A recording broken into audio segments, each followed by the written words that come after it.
Assalamualaikum warahmatullahi wabarakatuh.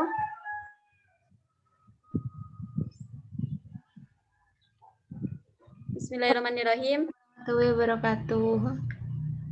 Selamat pagi kepada Bapak dosen Titof Cukmaifani selaku dosen pengampu mata kuliah pengantar teori ekonomi makro 1 dan teman-teman yang berbahagia. Pertama-tama, marilah kita panjatkan puja puji syukur atas kehadirat Allah Subhanahu wa taala karena telah memberikan rahmat, kesehatan dan keselamatan sehingga kita dapat melakukan perkuliahan daring pada pagi hari ini.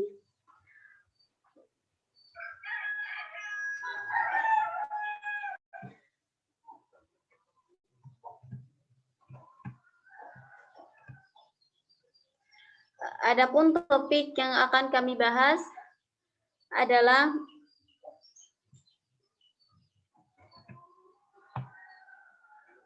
analisa penentuan kegiatan ekonomi dan pendapatan nasional menurut klasik Keynes dan masa kini. Saya Robiatul Asria sebagai moderator dan anggota kelompok saya yaitu Vivi Rahmatillah, Rizky Jayatri Laksana, Yeti Dewi Oktavia, Putri Aprilia, Anissa Faridatul Aini, Rista Fisti Anggraini, dan saya Robiatul Asria, Nurdiana Ahmad Ihsan Arifandi. Langsung saja kepada penyaji pertama, waktu dipersilahkan.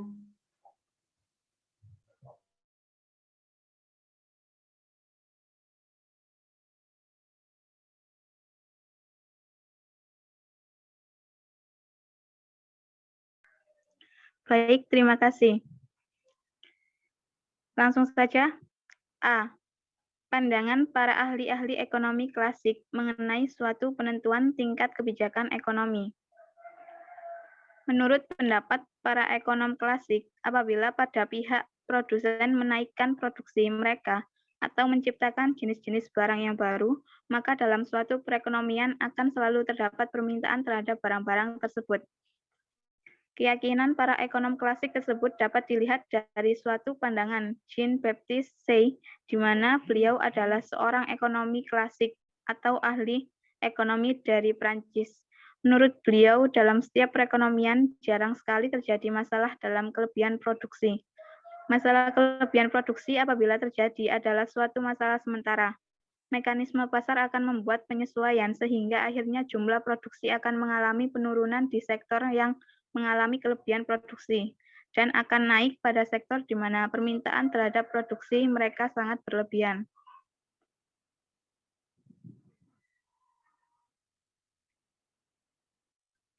Yang pertama, ada aliran-aliran pendapatan dalam perekonomian. Motif kegiatan dalam ekonomi subsistem yang dimana untuk menghasilkan barang dan jasa pada sektor perusahaan yang harus menggunakan faktor produksi.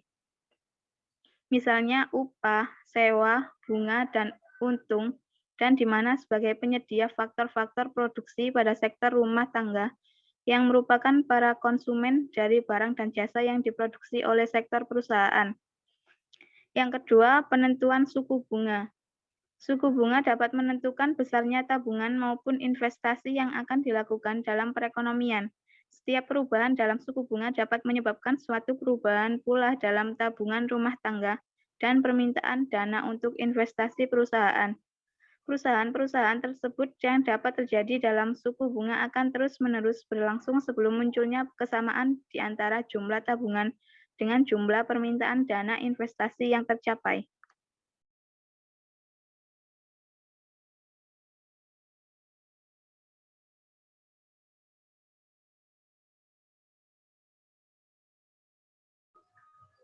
Baik, terima kasih kepada penyaji pertama. Selanjutnya penyaji kedua, dipersilahkan. Baik, terima kasih. Poin nomor 3, penentuan tingkat upah. Pada umumnya, perekonomian akan mencapai tingkat pengguna tenaga kerja penuh yang didasarkan pula kepada satu keyakinan, yakni apabila terjadi pengangguran, mekanisme pasar dapat menciptakan penyesuaian-penyesuaian di dalam pasar tenaga kerja. sehingga akhirnya permasalahan pengangguran dapat segera diatasi. Apabila dalam suatu perekonomian terdapat permasalahan pengangguran, maka para pengangguran akan bersedia bekerja pada tingkat upah yang lebih rendah dari yang berlaku di pasar. Poin yang keempat, penentuan tingkat kegiatan perekonomian. Kemampuan sektor perusahaan dalam menghasilkan barang dan jasa sangatlah tergantung kepada jumlah dan kualitas faktor-faktor produksi yang tersedia dalam suatu kegiatan perekonomian tersebut. Dengan demikian, tingkat kegiatan ekonomi di suatu negara dapat ditentukan oleh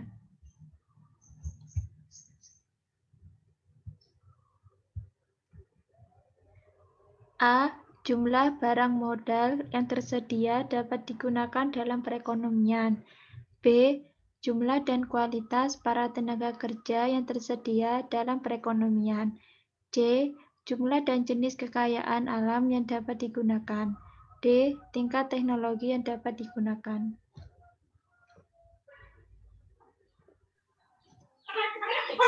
Baik, terima kasih. Langsung pada penyaji ketiga, dipersilahkan.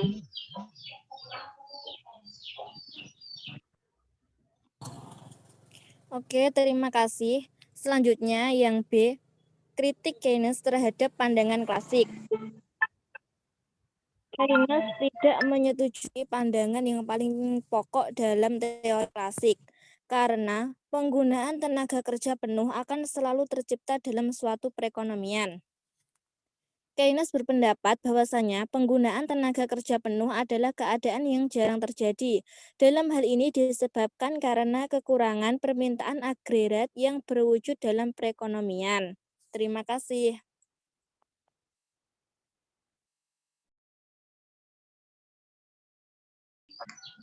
Terima kasih disampaikan. Selanjutnya, materi selanjutnya akan disampaikan oleh saya sendiri. C. Pandangan Keynes mengenai tingkat kebijakan ekonomi. 1. Penentu tabungan. 2. Penentu investasi. 3. Masalah kekurangan pengeluaran agregat. 4. Penentu suku bunga. 5. Tingkat upah dan kegiatan ekonomi. Di sini penentu tabungan, besarnya tabungan yang akan dilakukan oleh pelaku rumah tangga bukan tergantung kepada tinggi rendahnya suku bunga, akan tetapi tergantung kepada besar kecilnya tingkat pendapatan rumah tangga tersebut. Yang kedua, penentu investasi. Bahwasannya suku bunga memegang peranan yang cukup untuk menentukan di dalam pertimbangan para pengusaha dalam melakukan investasi. Yang ketiga, masalah kekurangan pengeluaran agregat. Suku bunga tidak mempunyai pengaruh yang besar dalam menentukan dan bukan satu-satunya faktor yang dapat menentukan investasi. Yang keempat, penentu suku bunga. Suku bunga ditentukan oleh permintaan dan penawaran. Uang bank sentral dan sistem perbankan adalah institusi yang dapat menentukan besarnya penawaran uang pada suatu tertentu. Sedangkan permintaan uang ditentukan keinginan masyarakat dalam hal memegang uang. Yang terakhir, tingkat upah. Tingkat upah dan kegiatan ekonomi. Tingkat upah tidak mudah mengalami penurunan. Next.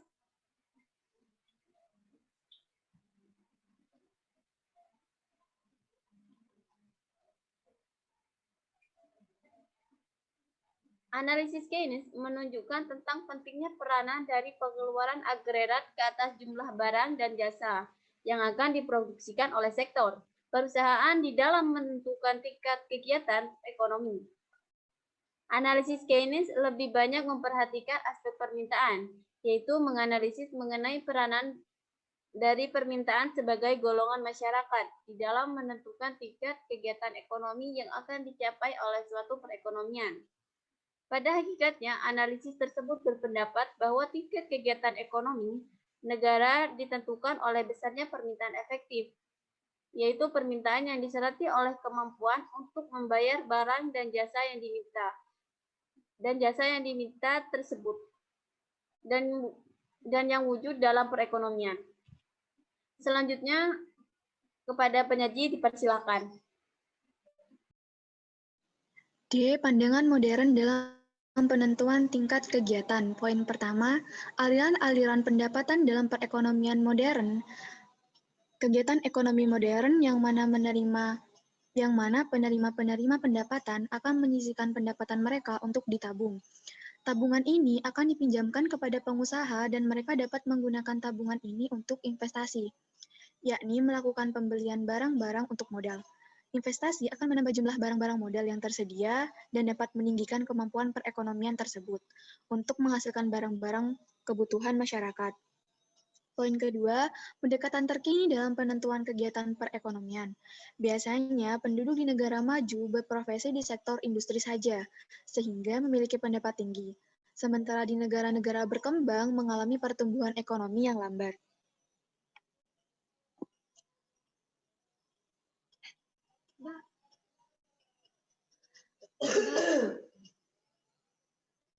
Penentu satu kegiatan perekonomian berbentuk mengatasi masalah pengangguran yang serius dengan cara mempertahankan kesempatan kerja penuh dan menghindari masalah inflasi atau kenaikan harga, menciptakan pertumbuhan ekonomi yang lebih besar dari jangka panjang.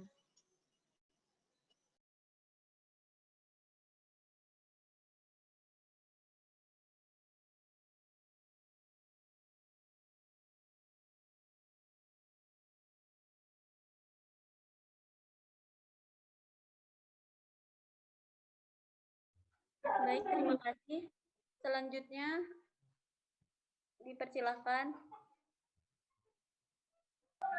Baik, terima kasih. Perkembangan analisis makroekonomi.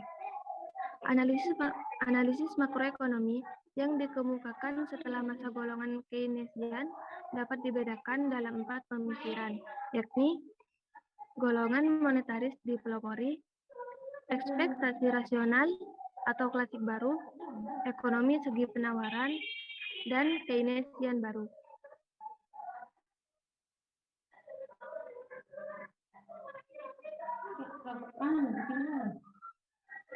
Perkembangan analisis makroekonomi setelah zamannya Keynes, di samping mengkritik pandangan Keynes, telah mengembangkan pula analisis keseimbangan nasional yang telah memperbaiki kedua kelemahan tersebut.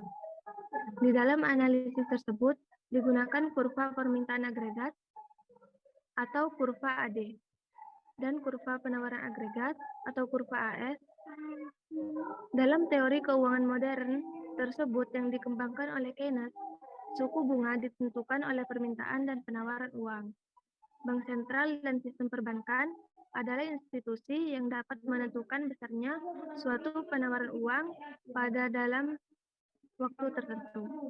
Sedangkan permintaan uang dapat ditentukan oleh keinginan masyarakat untuk memegang uang. Terima kasih. Baik, terima kasih. Selanjutnya kepada penyaji dipersilahkan. Baik, terima kasih. Untuk poin F, yaitu pengertian pendapatan nasional.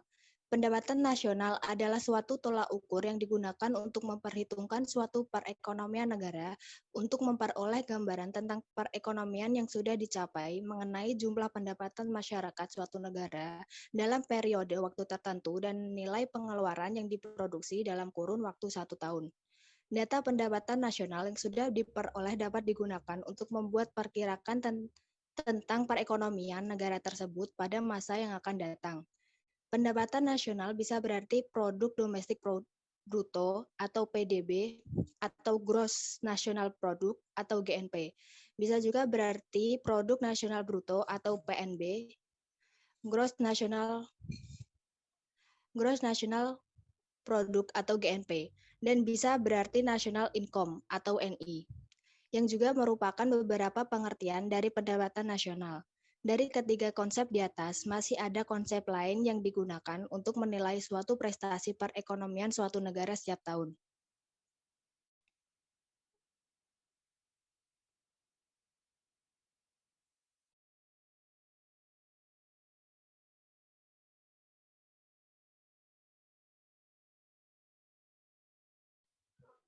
Baik, terima kasih. Selanjutnya kepada penyaji dipersilahkan. Baik, terima kasih. G. Konsep pendapatan nasional. 1. Gross Domestic Product atau GDP. PDB adalah nilai barang dan jasa yang dihasilkan seluruh warga masyarakat dalam suatu negara dalam periode waktu tertentu. Biasanya 1 tahun. Di dalam produk nasional bruto sudah termasuk pendapatan neto dari hasil usaha di luar negeri. Sementara itu, produk domestik bruto merupakan hasil semua kegiatan yang dikerjakan di dalam negeri, termasuk kegiatan orang asing yang ada di dalam negeri. Contohnya, terdapat perusahaan A dari Singapura yang mempunyai cabang di Indonesia, jadi hasil produksinya juga harus dihitung ke dalam GDP.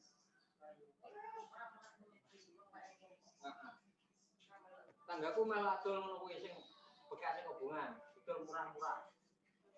Ya tanggaku kono nang Rumus untuk perhitungan GDP. GDP sama dengan pendapatan WNI di dalam negeri ditambah pendapatan WNA di dalam negeri.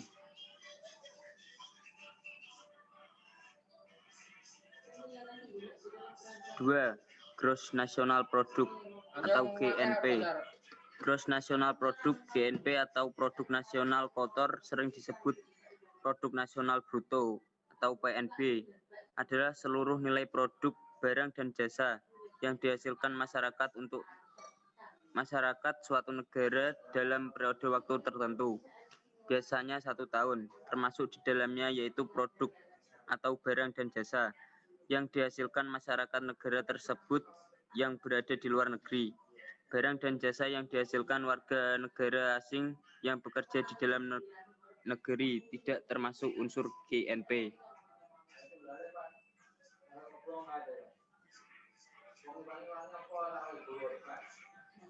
Rumus untuk perhitungan GNP.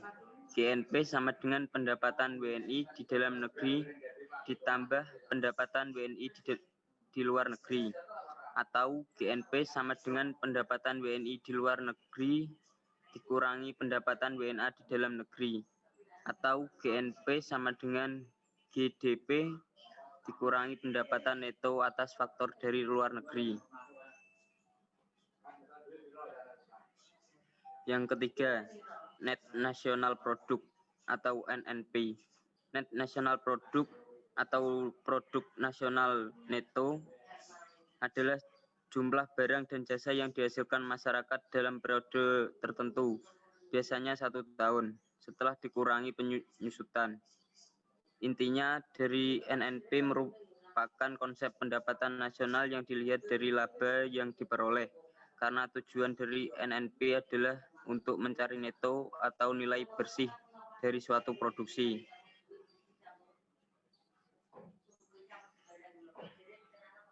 Rumus untuk perhitungan NNP. NNP sama dengan GNP dikurangi depresiasi atau penyusutan barang modal.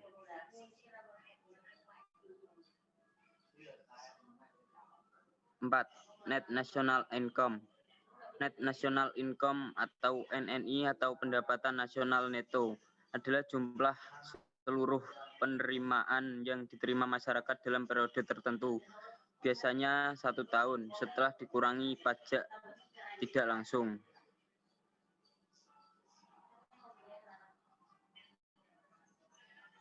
Rumus untuk menghitung NNI. NNI sama dengan NNP dikurangi pajak tidak langsung dikurangi subsidi.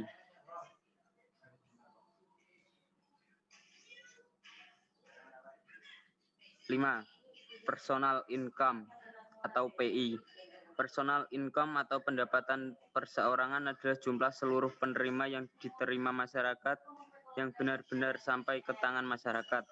Dalam pendapatan pribadi sudah termasuk pembayaran pindahan, yakni pemberian-pemberian yang dilakukan oleh pemerintah kepada berbagai golongan masyarakat, di mana penerimanya tidak perlu menerima balas jasa atau usaha, ataupun sebagai imbalannya.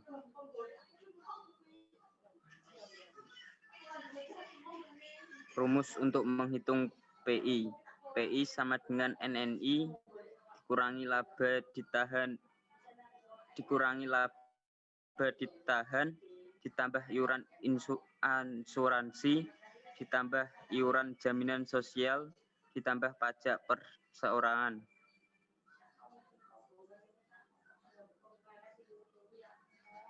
6. Disposable income. Disposable income atau DI atau pendapatan disposable adalah pendapatan yang diterima masyarakat yang sudah siap dibelanjakan penerimanya. Pendapatan yang siap untuk dimanfaatkan guna membeli barang dan jasa, konsumsi dan selebihnya menjadi tabungan yang disalurkan menjadi investasi. Rumus untuk menghitung DI. DI sama dengan PI dikurangi pajak langsung.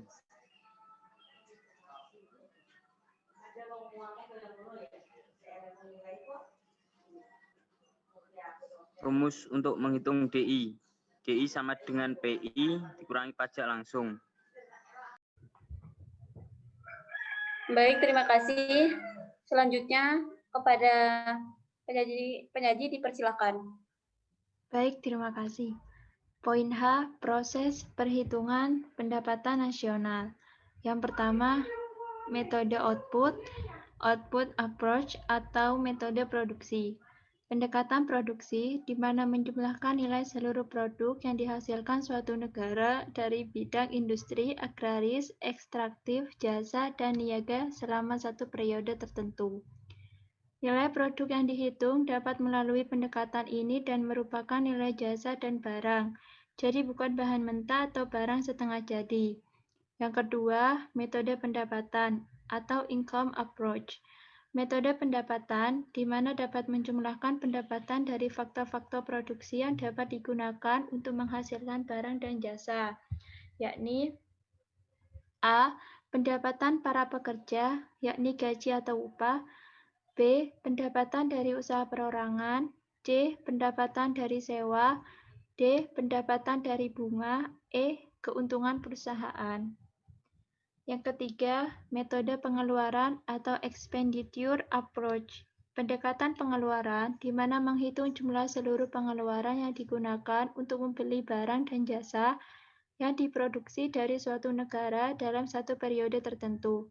Perhitungan dengan pendekatan ini dapat dilakukan untuk menghitung pengeluaran yang dilakukan oleh 4 pelaku kegiatan ekonomi negara, yakni yang pertama, konsumsi rumah tangga atau household consumption. Yang kedua, konsumsi pemerintah atau government consumption. Yang ketiga, pengeluaran investasi atau investment expenditure. Yang keempat, ekspor neto, yakni selisih antara nilai ekspor dikurangi dengan nilai impor.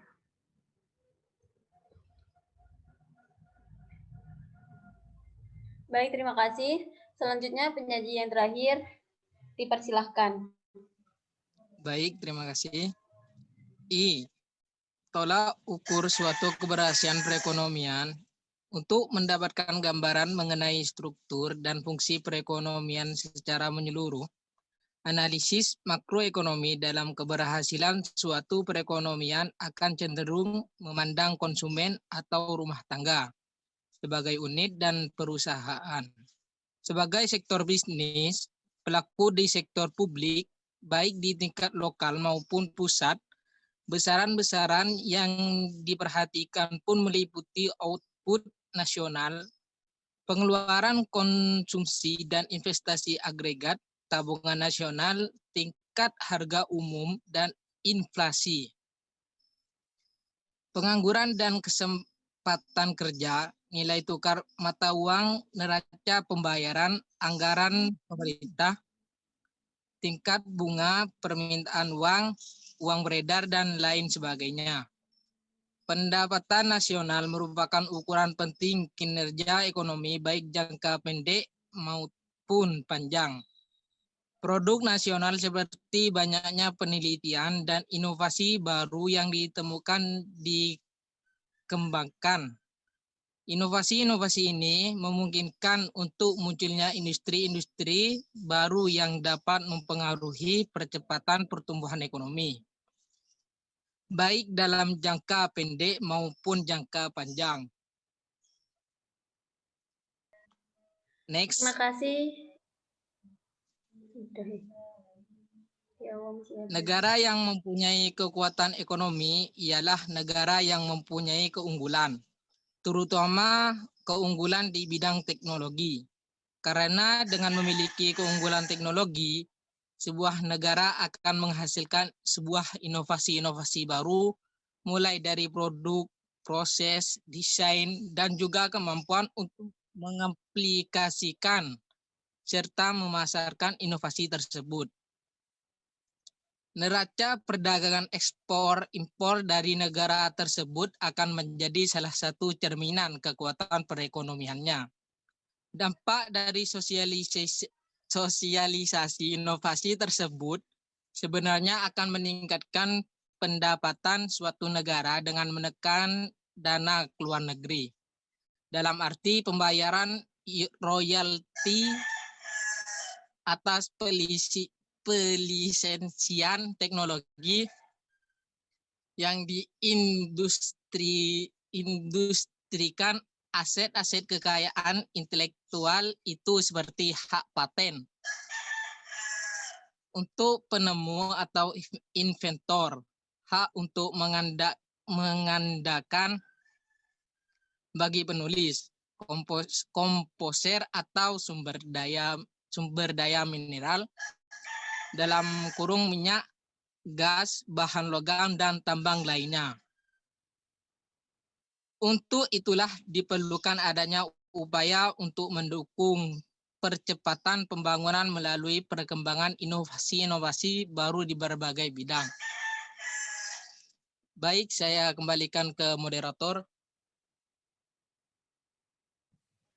Baik, terima kasih kepada penyanyi.